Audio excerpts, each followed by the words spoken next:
하나님 말씀은 디모데전서 1장 12절로 17절까지 말씀입니다. 디모데전서 1장 12절로 17절, 신약 337페이지입니다.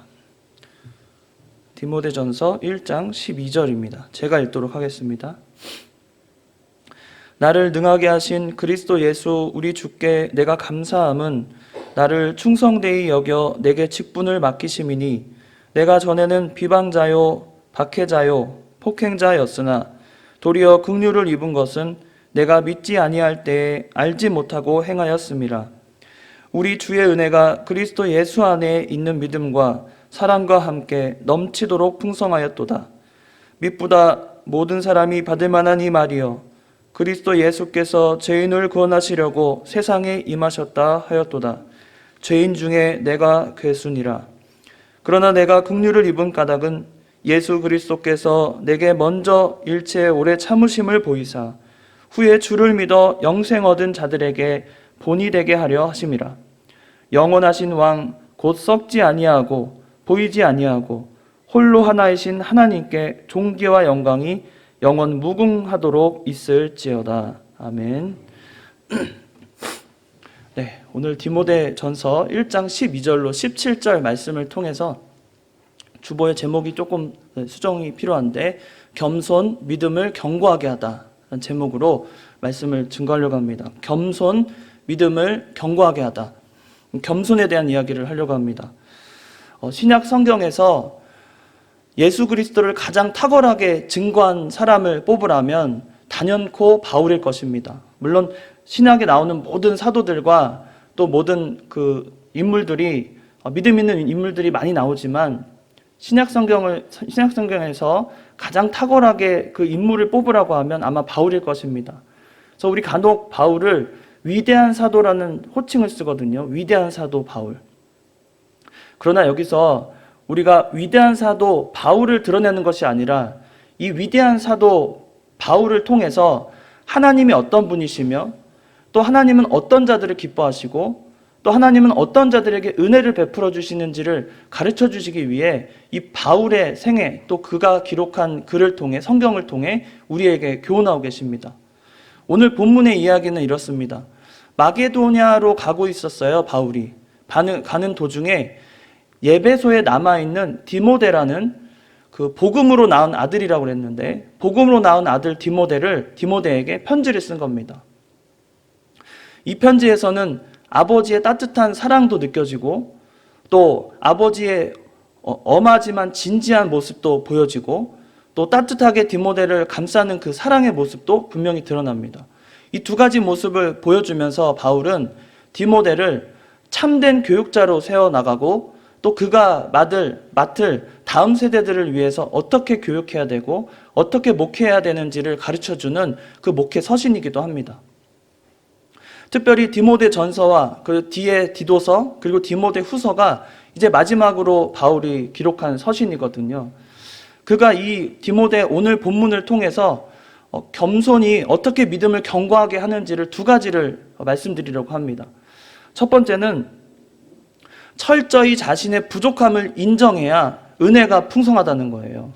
첫 번째는 자신의 부족함을 철저하게 인정하는 겁니다. 내가 무엇이 부족한지 바울은 정확히 알고 있었어요. 자신이 어떤 자인지.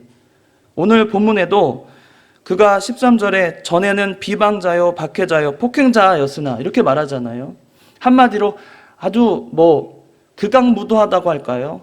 그의 생활을 보면 그냥 명령에 순종하면서 그때 몰랐을 때니까요. 예수 그리스도를 믿지 못했을 때 명령에 순종하면서 아주 핍박하고 믿는 자들 괴롭히고 또 폭행하고 또 그걸 당연하게 여기면서 아주 속이 시원하다 이렇게 생각했던 자입니다. 극악무도한 자였던 그가 자기 자신을 분명히 알고 있었어요. 사도 바울은 이 성경에 히브리서까지 포함하면 14권을 신약 성경을 기록했다고 보는데 그가 14권의 신약 성경을 기록하는 중에 그 서신을 이렇게 저장 연도 순으로 이렇게 정리를 하다 보면 처음에는 데살로니가전서 그리고 로마서 갈라디아서 그다음에 로마서 그리고 고린도 전후서 그리고 옥중서신을 기록합니다. 그리고 나서 디모데전서, 디도서, 디모데후서 이렇게 기록을 합니다. 근데 여기서 서신을 기록할 때 초창기부터 바울은 굉장히 겸손했던 걸 알 수 있어요. 그가 겸손이 얼마나 겸손이 얼마나 이렇게 점점 더 겸손해졌는지를 알 수 있냐면 고린도전서 15장 8절 9절을 보면 거기에 사도 바울이 뭐라고 말해요? 자기 자신을 말할 때 사도 중에 작은 자라고 말합니다. 사도 중에 작은 자. 9절에 나오거든요. 근데 그 앞에 앞서서는 만삭되지 못해서 태어난 자 같은 나에게도 예수님이 나타나셨다. 이렇게 고백합니다.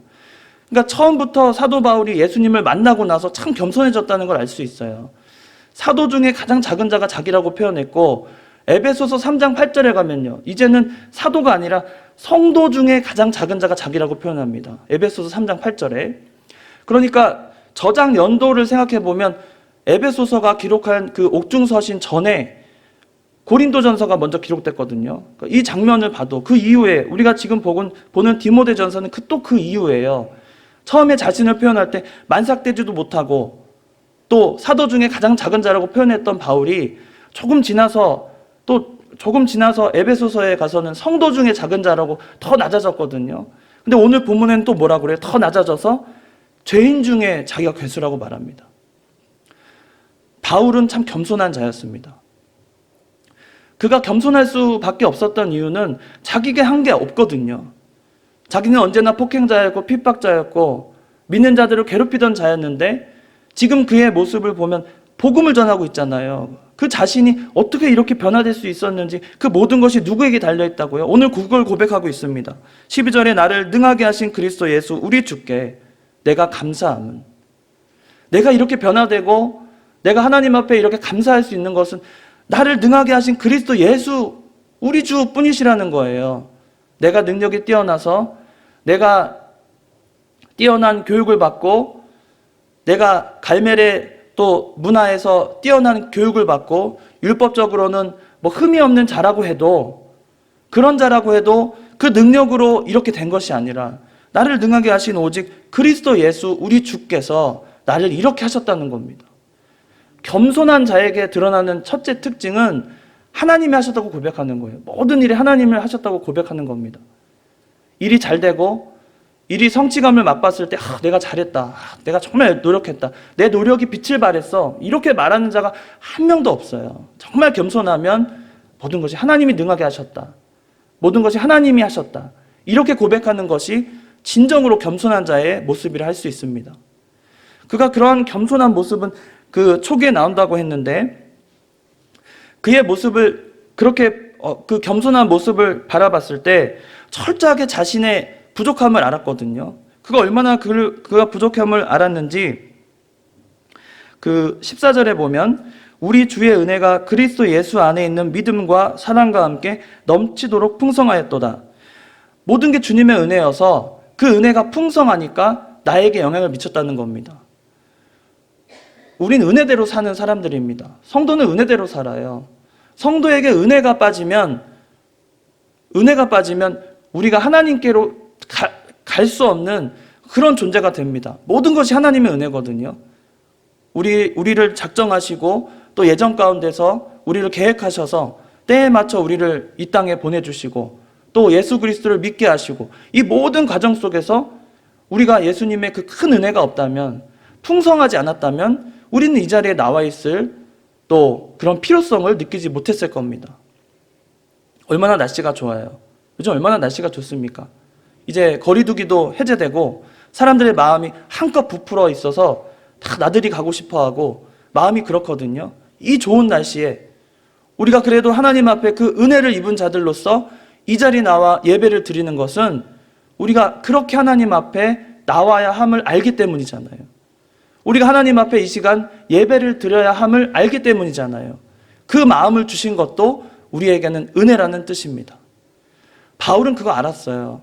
내 자신을 분명히 알았고 내 자신은 얼마나 악한 자였고 얼마나 모자란 자였고 얼마나 부족했는지 모릅니다. 바울은 그거 철저하게 알았던 거예요. 실제 바울의 태생을 보면 그 다소에서 태어났잖아요. 다소도 작은 도시는 아닙니다. 게다가 바울의 그 생애를 보면 율법적으로도 가말리엘의 그 문화에 있었잖아요. 가말리엘이라는 사람이 어떤 사람이냐면 그 율법학자 중에서는 보통은 랍비라고 말하는 사람들이 대부분 있지만 그 랍비 중에서 라반이라는 호칭을 가지고 있는 사람이 4명 있어요. 4명. 라반은 말하자면 랍비의 랍비입니다. 그러니까 랍비 중에서 스승이라 말할 수 있는 라반이라는 호칭을 갖고 있는 사람 중에 한 명이 바로 이 가말리엘이라는 사람이에요. 그러니까 그 사람 밑에 있었다면 어떤 혜택을 받냐면 내가 가말리엘 문화에 있었다고 말하면 모든 게 프리패스인 거예요. 모든 게 오케이, 다 인정하고 믿어지고 저 사람에게 권한을 부여하고 모든 것이 아주 인생이 펴는 그런 아주 중요한 그런 위치에 있었던 자였거든요. 그리고 그가 로마 시민권도 갖고 있었잖아요. 그의 모습을 다 보면 인간적으로는 참 갖출 걸 다 갖춘 자였습니다. 우리가 비교할 수 없어요. 학력이니 출신이니 우리 그런 걸로 다 바울과 비교했을 때 도저히 비교할 수 없는 사람이 바울이었습니다. 그런데 그가 예수님을 만나고 또 그의 겸손해지면서 점점 하나님 앞에 가까이 나가는 사람이 되면서부터 그가 주장할 수 있었던 것, 그가 자랑할 수 있었던 것은 오직 하나님이 주신 그 풍성한 은혜라는 거예요. 근데 우리 믿는 사람들은 간혹 이 믿음에 대해서 잘못 생각하면 내가 몇 년 동안 경력이 얼마 됐다. 내가 믿음의 생활을 몇 년 했다고. 그게 어떻게 내 힘이, 내 능력이, 내가 이제 장로라고. 내가 직분을 받은 지 몇 년이 됐다고. 우리가 잘못하면 이 믿음에 대해서 정말 교만해질 수 있거든요. 교만할 게 없어요. 1도 없습니다. 우쭐할 수가 없어요. 두 번째로 살펴볼 것은 겸손해서 예수 그리스도 안에 우리가 거해야 된다는 겁니다. 겸손하여서 예수 그리스도의 은혜 안에 거하라는 겁니다. 우리는 겸손해야 되는데 우쭐댈 필요 없다고 그랬잖아요. 바울을 비교해도 우리는 비교할 게 없거든요. 바울과 대등하게 비교할 수 있는 요소들이 하나도 없어요. 그런데 바울의 모습은 성경에 나오지 않죠. 바울은 도대체 어떻게 생겼을까? 궁금하지 않으세요? 참 궁금할 때도 있습니다. 우리는 바울의 모습을 가지고 그의 어떤 사상을 배우고 그런 건 아니지만 궁금할 때가 있잖아요. 성경에 나오진 않지만 바울에게는 여러 제자들이 있었다고 해요. 테클라라는 여 제자도 있었고 그가 기록한 테클라 행전이라는 책도 있는데 거기에 보면 바울의 생김새를 묘사하기도 하거든요. 그러면은 참 볼 것 없어요. 참 볼 것 없습니다. 자, 머리도 숱도 다 빠져 있고 얼굴도 괴괴하게 생겨서 잘못 바라보면 저 사람이 범죄자 같이 생긴 그런 형태인 겁니다. 그런 자가 하나님 앞에 고꾸라지고 겸손해지니까 그의 모습을 따라 순종하는 제자들이 바울을 보고서 그의 그 믿음의 본을 따라 행동하려고 하게 되는 겁니다. 그 중에 대표적인 인물이 바로 이 디모데거든요. 사도 바울은 16절에 그 이유를 분명하게 말하고 있습니다. 16절에 보면 그러나 내가 긍휼을 입은 까닭은 예수 그리스도께서 내게 먼저 일체 오래 참으심을 보이사 후에 주를 믿어 영생 얻는 자들에게 본이 되게 하려 하심이라 이렇게 말합니다. 만약에 사도 바울이 정말 교만한 사람이었다면 그가 할 수 있는 행동들이 참 많았을 겁니다. 자기가 이익도 많이 봤었을 것이고 권력을 이용해서 어떤 그 세력을 이렇게 집합시킬 수도 있었을 것이고 많은 걸 할 수 있었거든요. 그런데 그는 그렇게 하지 않고 오직 후에 주를 믿어 영생하는 자들의 본이 되겠다고 이렇게 고백하잖아요. 이건 이 12절부터 17절까지는 사도 바울이 자기 고백을 하고 있는 거거든요. 그런데 여기서 보면 믿는 자들에게 본이 되게 하려고 했다는 거예요. 본이 되는 자는 겸손한 자밖에 없습니다. 우리는 세상 속에서도 자만하고 좀 이기적인 사람을 보면서 참 본이 된다고 말하지 않잖아요. 세상 속에서도 우린 겸손한 자를 보면서 참 본이 된다, 참 따를 만하다 이렇게 말합니다. 사도 바울도 예수 그리스도를 믿고 나서 그가 후에 믿을 자들이, 영생을 얻을 자들이 자신을 보고 그 본을 삼을 수 있도록 철저하게 겸손하고 변화되고 그렇게 나아갔다는 겁니다. 우리도 그런 자가 돼야 돼요. 그러면 그 안에서 은혜가 풍성하고 우리는 그 안에서 은혜 안에 거할 수가 있는 겁니다. 우리는 자칫 이 시대를 살면서 굉장히 그 평화의 시대 혹은 은혜가 충만한 시대로 이렇게 여기고 삽니다. 그렇지만 편안하잖아요. 누구 하나 우리가 교회 나가서 예배 드리러 간다고 했을 때 누구 하나 뭐 제재하는 사람 한 명도 없지 않습니까? 우리를 그리스도인이라고 해서 핍박하는 자 참 한 명도 없지 않습니까? 그러다 보니까 우리 마음속에 어떤 마음이 가장 많이 드냐면 신앙적으로 좀 교만해지는 것 같아요. 지금 편안하다. 나는 지금 굉장히 편안하고 좋은 시대를 만났고 은혜의 시대고 참 하나님이 나를 이런 곳에 살게 하셨고 또 믿음 쓰게 하셨고 신앙생활을 하게 하신 거 참 감사하고 편안하다. 이 정도면 됐다. 이렇게만 쭉 가면 되겠다. 내가 천국 가기 전까지 그냥 이런 삶이 쭉 이어지면 그걸로 만족하겠다. 어쩌면 그게 교만이라는 겁니다. 왜냐하면 우리는 이전 세대보다 겪지 못한 최고의 박해 시대에 살고 있어요. 여러분 놀라지 마세요. 그 오픈도어 선교회 자료가 해마다 그 박해 지도를 발행을 하거든요. 박해 지도. 전 세계 해마다 전 세계의 박해가 얼마나 일어났는지를 통계학적으로 정리해서 항상 발표를 합니다. 최근에 올해 이제 발표 박해 지도가 나왔어요. 거기에 박해 받아서 그 박해자 수, 박해 받은 사람의 숫자를 이렇게 표시를 하거든요. 그리고 전 세계에서 박해를 가장 많이 하는 나라 탑 50 나라를 이렇게 선정해서 그 박해 지수를 표시합니다. 그러면 거의 100을 가장 박해를 심하게 하는 나라라고 했을 때 98, 99가 항상 북한이에요. 그리고 뭐 아프가니스탄 이게 그 1, 2위를 합니다. 중국 몇인 것 같아요? 17위 정도 합니다. 17위 정도. 박해를 하는데 어느 정도냐면 우리가 피부가 잘 안 와듯이 우리가 얼마나 박해를 받고 있는지 잘 모르시잖아요. 그 통계학으로 보면은 작년보다 올해 그 박해받는 그리스도인으로서 박해받는 자 숫자가 2천만 명이 늘었습니다. 2천 명이 아니고요. 박해자 수가 2천만 명이 늘었어요. 2천만 명. 우리나라 인구의 5분의 2잖아요. 5분의 2. 2천만 명이 작년보다 늘었습니다. 박해받는 사람의 숫자가. 그리고 그 박해받는 사람의 숫자 중에서 순교당하는 자의 숫자가 얼마인지 아세요? 해마다? 작년보다 1,100명이 늘어서 올해 5,898명이 늘었습니다. 5,898명이 순교를 당했어요. 예수 그리스도를 믿는다는 그 이유 하나로 5,898명이 순교를 당했습니다. 그리고 교회나 교회 시설이 그 피해를 입은 건수가 5,110건이나 돼요. 우리는 주변에 교회들이 우후죽순 많이 생겨나고 또 목회자가 그냥 안정적으로 교회를 이끌어가고 그런 모습만 봐서 지금 시대가 박해 시대라는 생각을 전혀 못하지만 전 세계적으로 보면 해마다 5,898명이 말씀을 지킨다고 나갔다가 목숨을 잃어요. 우리는 이 사실조차도 그런 통계학적으로만 살펴보고 있지 그걸 보면서 가슴으로 그들을 위해서 그들이 얼마나 고통을 당하고 있는지를 전혀 피부로 느끼지 못합니다. 그게 교만하다는 거예요. 그게 신앙적으로 교만하다는 겁니다. 내 삶이 편하고 내가 안정적이니까 이게 천국이구나. 지상에 하나님이 천국을 내려주셨구나. 이와 같이 나도 천국 가면 이렇게 사나 보다. 편안하게 누릴 거 누리면서 갖고 싶은 거 가지면서 이 삶이 그냥 신앙생활인가 보다. 그냥 무덤덤하게 가끔 피곤하면 예배 안 드려도 되고 가끔 가끔 그냥 뭐 좋은 데 가야 되면 예배 안 나와도 되고 그냥 말씀 그냥 듣고 싶을 때 들으면 되고 유튜브 키면 되고 이런 삶이 계속 반복되다 보니까 지금 현실에서는 해마다 5,898명이 죽고 있는데 예수 그리스도를 믿는다는 그 이유 하나만으로 하루에 16명이 죽는 거예요, 여러분. 평균적으로 따지면 하루에 16명이 예수 그리스도의 이름으로 순교를 당하고 있습니다. 우리 그런 시대에 살고 있습니다. 나는 교만하지 않다.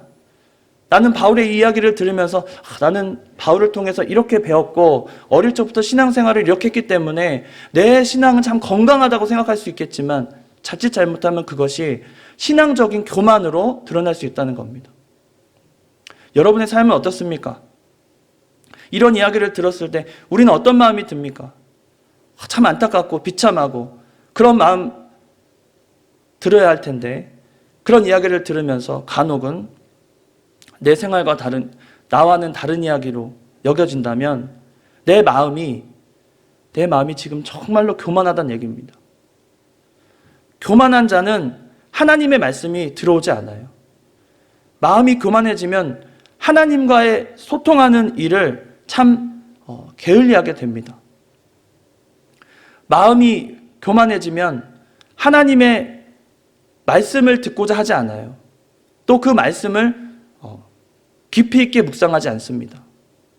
다음 주에도 예배가 있지. 또 수예배도 있고 새벽 예배도 있고 매번 있으니까 지금 내가 이 말씀에 집중하지 않아도 항상 말씀은 내 주변에 언제나 내가 원하면 언제든지 말씀을 들을 수 있다는 그런 착각 속에서 살 때 내가 신앙적으로 정말 교만하다는 얘기입니다. 우리가 매 순간 어떻게 될지 몰라요. 이 세대가 어떻게 변화되고 어떤 시대를 우리가 맞이할지 모르는 예수님의 재림을 기다리는 이때에 우리가 어떤 마음으로 신앙생활을 해야 될지 정말 우리가 경종을 울려야 됩니다. 큰 박해 시대를 살고 있는 우리가 바울을 통해서 알아야 할 것은 정말 하나님 말씀에 우리가 겸손해져야 된다는 거예요. 매번 들려지고 매번 전해지는 그 말씀으로 끝날 것이 아니라 내 신비에 그 말씀을 새기면서 매 순간을 하나님 앞에 드리는 삶을 살아야 된다는 겁니다. 그게 겸손이에요. 내가 사는 게 아니고 내 삶을 내가 영위하고 누리는 것이 아니라 나를 주권적으로 역사하시고 나를 만들어서 여기 세우신 그 하나님을 위해서 내가 어떻게 영광을 돌릴지, 어떤 마음을 하나님 앞에 살아갈지 그걸 고민하고 애써야 된다는 겁니다. 오늘 오전에도 우리가 열문화 비유를 배우지 않았습니까? 우리 주일학교에서 배웠는데 그 열문화가 우리에게 주신 은혜거든요. 받은 은혜가 있는데 그 은혜를 가지고 어떻게 쓸지를 모르는 거예요. 그냥 받았으니까 두는 겁니다. 수건에 싸두는 거예요. 그건 교만한 겁니다. 내가 하나님을 안다고 덮어두는 거예요. 내가 하나님을 이만큼 안다. 내가 오랫동안 말씀을 배웠다. 내가 기도할 줄 안다. 내가 이렇게 몇 년 이렇게 이 직분을 가지고 내가 이 교회에서 어느 정도 이런 직분을 가지고 있다. 교만한 겁니다. 우리는 참으로 깨어서 하나님의 말씀이 주는 그 우리 마음의 경종을 계속 울려야 되는 겁니다. 바울이 이 말씀을 통해 우리에게 하시는 것은 죄인 중에 내가 괴수라는 그 고백이거든요. 죄인 중에 내가 괴수예요. 그 누구랑 비교할 수 없이 내가 죄인 중에 괴수라는 겁니다. 이것은 오해하시면 안 될 것이 이것은 계속해서 죄의식을 가지라는 뜻이 아니라 끝까지 겸손하라는 겁니다. 끝까지 하나님 앞에 겸손하고 사람들 앞에 겸손하고 우리가 겸손해야 믿음이 견고해지는 거예요. 우리 믿음이 단단해지고 모든 사람들 앞에 인정받는 믿음이 될 때에는 내가 하나님 앞에 온전히 겸손해지는 자가 그러한 믿음에 견고해지는 자가 될 것으로 믿습니다. 우리 삶을 돌아보십시오. 우리가 얼마나 교만했는지, 우리가 얼마나 하나님 앞에 이 정도로 됐다는 만족감을 가지고 신앙생활을 혹시 하신 분이 있다면, 혹시 그런 마음으로 내가 예배를 빠지지 않으면서 예배 드리니까 그 정도로 내가 신앙생활, 내가 참 나는 견고하다고 정말 그렇게 믿는 건지 그건 알 수 없습니다. 우리 안에 언제나 겸손한 마음을 달라고 기도하시고 언제나 사도 바울과 같이 끝날까지 내가 죄인 중에 괴수라고 고백하는 그런 믿음이 우리 안에 반드시 있어야 하는 겁니다. 하나님은 겸손한 자에게 은혜를 베푸시고 그 은혜가 풍성해서 정말 하나님을 더 드높여드리는 영광을 드리는 그런 때가 반드시 올 겁니다. 우리가 믿음을 지키는 이유는 하나님을 드러내기 위해서예요. 바울도 그랬습니다. 바울도 이 마지막 때에 이를 때까지 그 저장 연도 대충 살펴봐도 데살로니가 전후서가 52년 주 52년이라고 따졌을 때 디모데후서 67년 그러면 대략 15년 정도 서신 기록 기간이 되거든요. 그 15년 동안에 사도 바울이 해마다 조금씩 겸손해지면서 자신이 사도 중에 가장 작은 자였다가 성도 중에 가장 작은 자였다가 이제는 죄인 중에 괴수가 되는 그의 그 겸손의 그 겹겹이 쌓이는 그 믿음의 연단을 우리도 받아야 하지 않겠습니까? 바울이 말하는 죄인 중의 괴수는 우리가 여전히 교만하기 때문에 가르쳐주는 교훈인 것 같아요. 우린 참 교만합니다. 하나님 앞에 교만하고 사람 앞에 교만합니다. 우리의 직분을 잃고 우리가 맡은 바 충성하지 못하면서 우리 스스로는 굉장히 교만한 거예요. 직분을 맡았다는 그 직분이 나의 커리어가 되고 캐리어가 되고 그것을 통해서 내가 뭔가 나는 좀 드러나는 사람이 되고 내가 어느 교회 장로다, 내가 어느 교회 집사다, 내 직분이 어떤 직분이다. 그런 직분 때문에 겸손하지 못한다면 그 직분 내려놔야 됩니다. 우리가 정말 겸손할 때까지 오히려 직분 맡은 자들은 더 겸손해야 돼요. 직분 맡은 자들은 오히려 정말 하나님 앞에 더 겸손하고 더 말씀에 사로잡혀서 정말 함부로 할 수 없는 겁니다. 하나님 말씀이 두렵거든요. 정말 겸손한 자는 하나님 말씀 하나하나가 너무나 두려운 겁니다. 그 말씀이 선포될 때 어떤 교육자가 단에 서든지 그 말씀이 선포될 때 그 말씀이 내 마음속에 경종을 울리면서 그 말씀이 정말 두려운 거예요. 내가 그대로 살지 못했구나. 내 인생을 두고 그 말씀대로 살지 못해서 내가 이렇게 교만하구나. 난 참 아직도 만들어지지 못했구나. 우리가 그런 고백으로 살아야 하지 않을까요? 중간에 말씀드린 그 오픈도어 선교의 그 자료들을 쭉 살펴보니까 거기에 20년 동안 1등한 나라가 북한이거든요. 우리는 가장 가까이 있는 나라를 북한을 두고도 기도하라고 하면 이렇게 두루뭉술하게 기도할 때가 참 많았습니다. 사실은 그랬어요. 같은 민족이라고 하지만 북한 사람들이 만약에 탈북해서 왔을 때 우리가 그들을 정말 따뜻하게 맞이해 줄 수 있는 마음과 같은 그리스도 안에서 한 형제자매가 되었다는 그 인식을 갖는 것이 참 어렵다는 걸 느꼈습니다. 제 자신도요.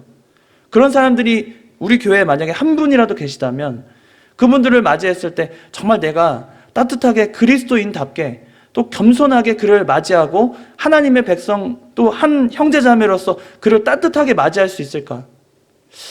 참 쉬운 일이 아닙니다. 우리가 아직 만들어지지 못했다는 뜻이에요. 우리가 여전히 교만하다는 뜻입니다. 하나님 말씀이 우리 심령에 살지 못했다는 뜻입니다. 우리가 겸손하지 못하면 하나님 말씀이 우리 심령에 살지 못해요.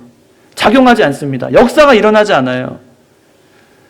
정말 믿음이 견고해지고 싶고 믿음이 성장하길 원하십니까? 그리고 그것이 여러분이 속한 모든 곳에서 빛과 소금의 역할을 감당하길 원하십니까? 여러분이 가는 곳마다 여러분을 통해서 모든 사람들이 참 덕스럽고 은혜롭다고 고백하기를 원하십니까? 그러면 우리는 겸손해야 됩니다. 모든 자리에서 겸손해야 돼요.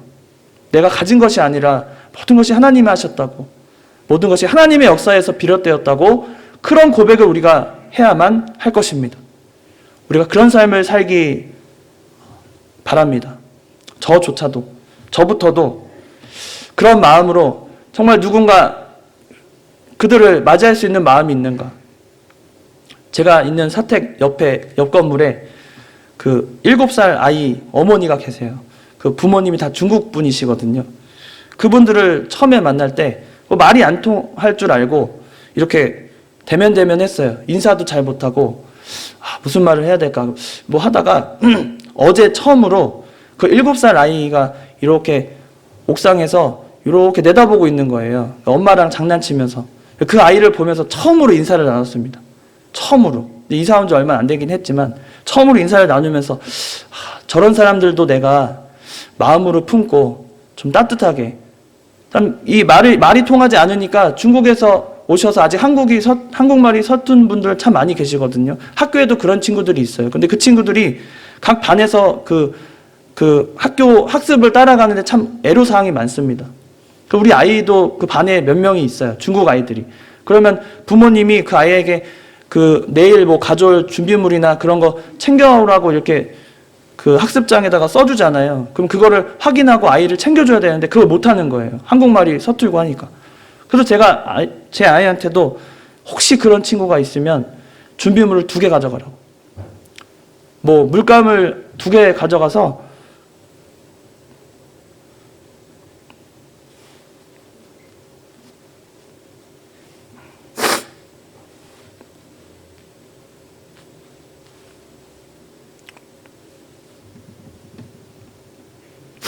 그런 아이들을 좀 섬길 줄 알아야 한다. 그걸 가르치고 있거든요.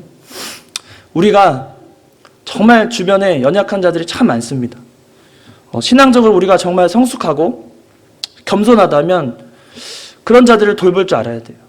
그런데 우리는 참 교만해서 내 거 참 소중하고 내가 여기서 좀 뭐 손해보지 않으려고 하는 마음들이 참 우리에게 가득합니다. 이제는 좀 변화가 되어서 겸손하게 하나님 말씀대로 그런 연약하고 좀 부족한 자들이 있다면 우리가 먼저 손을 내밀고 그들에게 복음을 전하고 또 그들이 변화되고 또 따뜻한 그 사랑을 느낄 수 있도록 우리가 좀 그런 변화를 이제 성숙한 신앙인이라면 가져야 하지 않을까. 이 한 주간 좀 고민하게 되었습니다. 우리 이 시간에 이 말씀을 통해서 바울과 같이 또 하나님의 영광을 드러내는 자들이 되고 그러기 위해서 먼저 겸손해져서 모든 일에 우리가 겸손하게 하나님의 영광을 드러내는 저와 여러분이 되시기를 주의 이름으로 축원합니다. 다 같이 기도하시겠습니다. 거룩하신 하나님 아버지, 은혜와 사랑을 참으로 감사합니다. 예수님께서는 이 땅에 오셔서 공생의 기간 동안 언제나 온유하고 겸손하시다고 하셨는데 우리는 그런 예수님을 닮아나가는 참 그런 자들로 부르셨는데 우리가 그러지 못한 거 주님 용서하여 주시옵소서. 우리를 겸손케 하시고 우리 말씀에 무릎 꿇게 하시고 그 말씀대로 순종해서 하나님의 영광을 드러내는 우리의 삶이 되도록 역사하여 주시옵소서. 오늘도 하나님이 거룩한 주의 날을 구별하시고 저희를 불러 모아주셨사오니 우리가 배운 말씀을 신비에 잘 새겨서 그 말씀을 두려워하며 그 말씀을 순종하는 데 힘쓰는 저희들이 다 되도록 역사하여 주시옵소서. 우리 주변에는 복음이 전해질 자들이 여전히 많이 있습니다. 연약한 자들이 많이 있습니다. 하나님 그들을 품을 수 있는 따뜻한 사랑의 또 성숙한 믿음의 사람들이 될 수 있도록 하나님 역사해 주시옵소서. 모든 영광을 홀로 받으시기 간절히 바라옵고 거룩하신 예수님의 이름으로 기도드리옵나이다.